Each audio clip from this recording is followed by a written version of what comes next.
राष्ट्रीय इम्प्लीकेशन है और राष्ट्र की सुरक्षा से भी इम्प्लीकेशन है,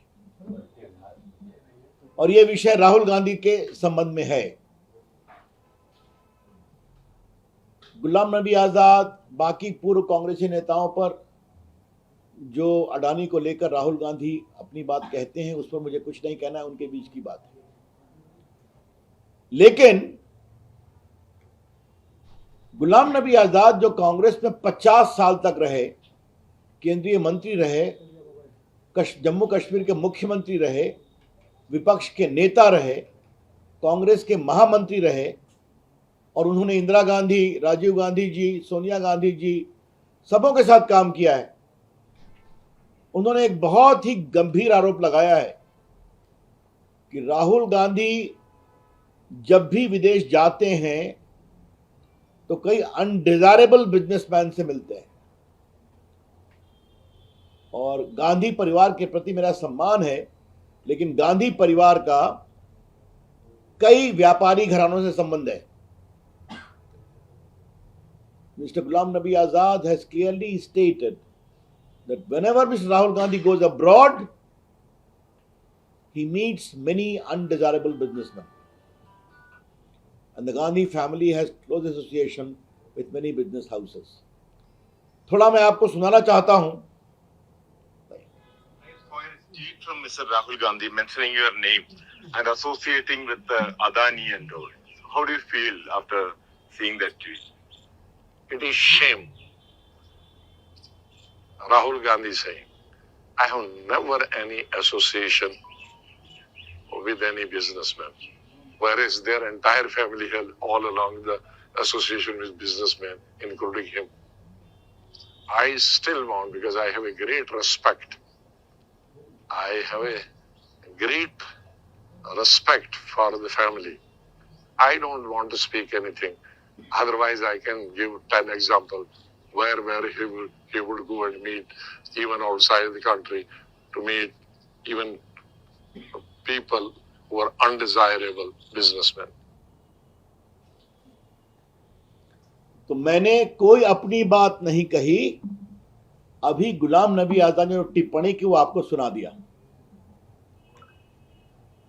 इससे एक बड़ा सवाल उठता है कि राहुल गांधी हर 4-5 महीने के बाद विदेश जाते हैं। किससे मिलते हैं राहुल गांधी जी?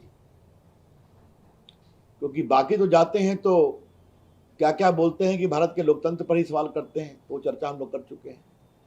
लेकिन राहुल गांधी किससे मिलते हैं? ये अनडिजायरेबल बिजनेसमैन कौन है?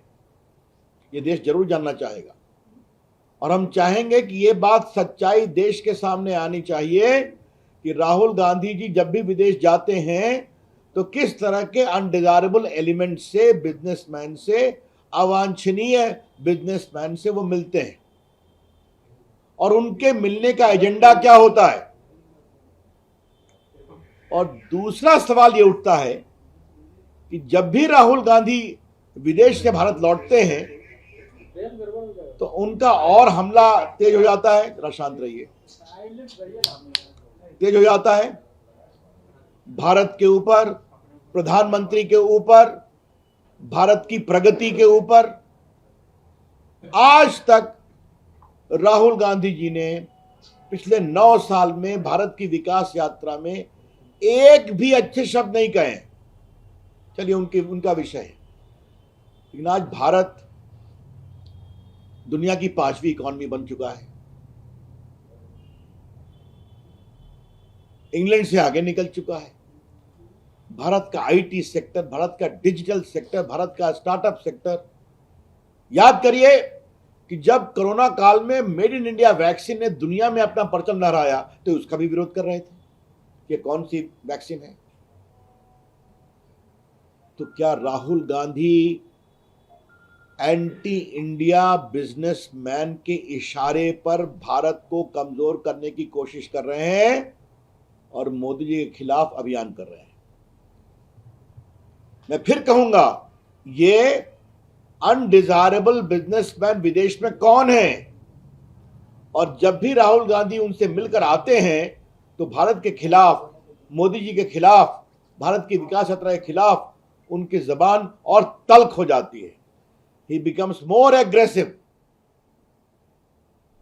तो कहीं ना कहीं भारत की अंतर्राष्ट्रीय छवि को कमजोर करने के मामले में जो इस तरह के अनडिजायरेबल बिजनेसमैन विदेश में काम कर रहे हैं, राहुल गांधी उनके साथ तो काम नहीं कर रहे हैं।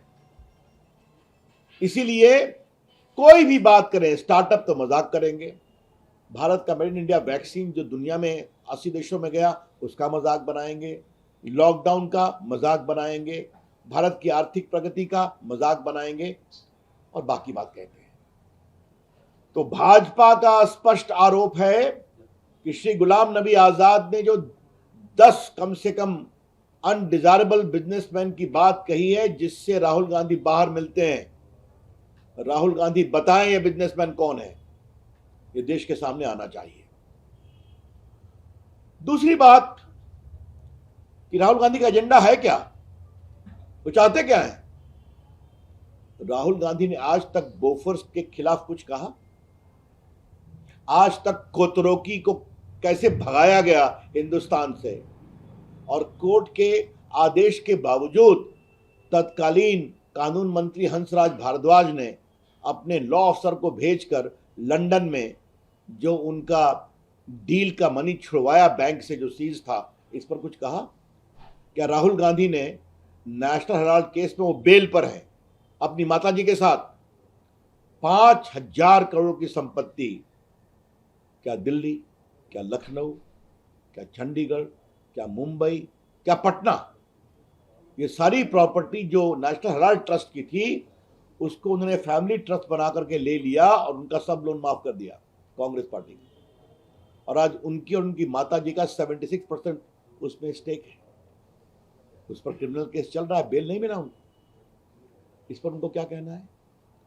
ये जो पूरा ऑगस्टा वेस्टलैंड का मामला है जिसको लेकर उनके परिवार की कुछ चर्चा भी हुई है, इस पर क्या करना है?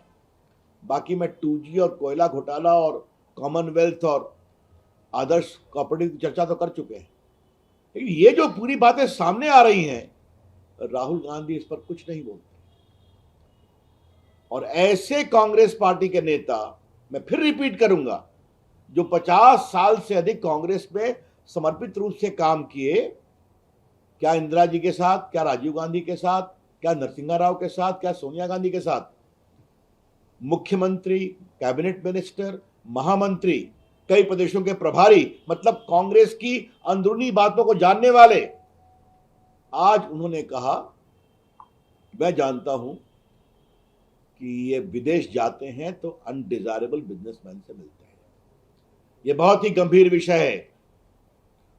भारतीय जनता पार्टी अपेक्षा करेगी कि ये कौन से बिजनेसमैन इनको बताया जाए, राहुल गांधी उनसे क्या व्हीलिंग डीलिंग करते थे ये भी बताया जाए।